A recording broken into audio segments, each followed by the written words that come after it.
വിഴിഞ്ഞം തുറമുഖത്തെ വമ്പൻ ഓഹരി കൈമാറ്റത്തിൽ ഒരേ സ്വരത്തിൽ ആശങ്ക പങ്കുവച്ച് നിയമസഭയിൽ ഭരണപക്ഷവും പ്രതിപക്ഷവും. MSC കമ്പനിക്ക് 49% ഓഹരി കൈമാറുന്നത് അദാനി സംസ്ഥാന സർക്കാരിനെ അറിയിച്ചിട്ടില്ല.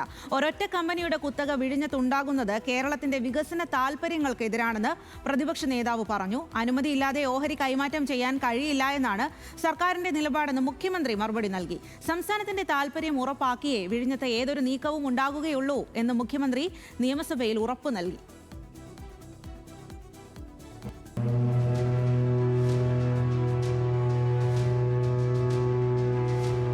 ലോകത്തെ ഏറ്റവും വലിയ ഷിപ്പിംഗ് കമ്പനികളിൽ ഒന്നായ MSCക്ക് വിഴിഞ്ഞം തുറമുഖത്തിന്റെ ചുമതലയുള്ള ഉപകമ്പനിയുടെ 49% ഓഹരി വിൽക്കാനാണ് അദാനി കമ്പനി തീരുമാനിച്ചത്.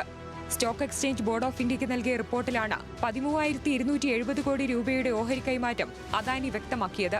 ഇക്കാര്യം പത്രവാർത്തകളിലൂടെയാണ് അറിഞ്ഞതെന്നാണ് സർക്കാരിന്റെ വിശദീകരണം. അനുമതിയില്ലാതെ ഓഹരി വിൽക്കാൻ കഴിയില്ലെന്നും സർക്കാർ നിലപാട്. കൺസെഷനെയർ പ്രകാരം അതിലെ ക്ലോസ് 5.3 പ്രകാരം സർക്കാരിൻ്റെ അപ്രൂവൽ ഇല്ലാതെ അവർക്ക് ഈ ഷെയർ ട്രാൻസ്ഫർ ചെയ്യാൻ പറ്റില്ല.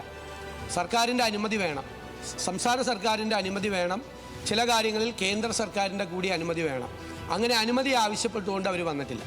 ഒരു ഷിപ്പിംഗ് കമ്പനി തന്നെ വലിയ ഓഹരി സ്വന്തമാക്കുമ്പോൾ വിഴിഞ്ഞം തുറമുഖം കുത്തകവൽക്കരിക്കുമെന്നാണ് പ്രതിപക്ഷം ഉന്നയിച്ച ആശങ്ക. സംസ്ഥാനത്തിന്റെ വികസന സാധ്യതകൾ കുറയും, മത്സരക്ഷമത ഇല്ലാതാകും, മറ്റ് കപ്പലുകൾ വിഴിഞ്ഞത്തേക്ക് വരുന്നത് കുറയില്ലേയെന്നും പ്രതിപക്ഷ നേതാവ് ചോദിച്ചു. ഇപ്പോൾ മത്സരക്ഷമത ഏതൊരു വളരുന്ന വിപണിയുടെയും ആണിക്കല്ലാണ്. മാർക്കറ്റ് കോമ്പറ്റീവ്നെസ്സിനെ ഒറ്റയടിക്ക് തുടച്ചു നീക്കിക്കൊണ്ടുള്ള ഈ മൊണോപ്പൊളി കേരളത്തിൻ്റെ പോർട്ട് കേന്ദ്രീകരിച്ചുള്ള വികസന പ്രവർത്തനങ്ങളെ സാരമായി ബാധിക്കും. ഇത് കേരളത്തിൻ്റെ വാണിജ്യ താൽപ്പര്യങ്ങൾക്കും പോർട്ടിൻ്റെ ഭാവി വികസനത്തിനും അപകടകരമായിരിക്കുമെന്നാണ് ഞാൻ കാണുന്നത്. പ്രതിപക്ഷം ഉന്നയിച്ച സമാനമായ ഉത്കണ്ഠ സർക്കാരിനുമുണ്ടെന്ന് പറഞ്ഞ മുഖ്യമന്ത്രി കേരളത്തിന്റെ താൽപര്യം സംരക്ഷിക്കുമെന്ന് സഭയിൽ ഉറപ്പു നൽകി. നമ്മൾ ഒരു 5 കാര്യം ഗവൺമെന്റ് ഉറപ്പുവരുത്തി. 5 കാര്യം. ഒന്നാമത്തെ കാര്യം എന്ന് പറയുന്നത് നമ്മൾ ഇതുമായി ബന്ധപ്പെട്ട സെക്യൂരിറ്റി, നാഷണൽ സെക്യൂരിറ്റി ആസ്പെക്ട് 1. 2 പൊതു താൽപര്യം, പിന്നെ നല്ല ഫെയർ കോമ്പറ്റീഷൻ. 4ാമത്തത് നമ്മൾ ഇൻവെസ്റ്റ്മെൻറ്റിനെ പ്രൊമോട്ട് ചെയ്യണം.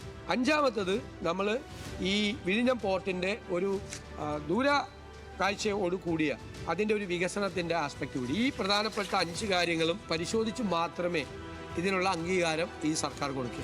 25% മുകളിലെ ഓഹരി കൈമാറ്റം ഉടമസ്ഥാവകാശ കൈമാറ്റമായി കണക്കാക്കുമെന്നാണ് വിഴിഞ്ഞത്തെ വ്യവസ്ഥ. ഉടമസ്ഥാവകാശം കൈമാറാൻ സർക്കാരിന്റെ മുൻകൂർ അനുമതി വേണമെന്നും വ്യവസ്ഥ ചെയ്തിട്ടുണ്ട്. ഓഹരി കൈമാറ്റം സംബന്ധിച്ച് അദാനി കമ്പനി ഉടൻ സർക്കാരിന് അപേക്ഷ നൽകുമെങ്കിലും നയപരമായി പരിശോധിച്ചാകും തീരുമാനമെടുക്കുക. ന്യൂസ് മലയാളം, തിരുവനന്തപുരം.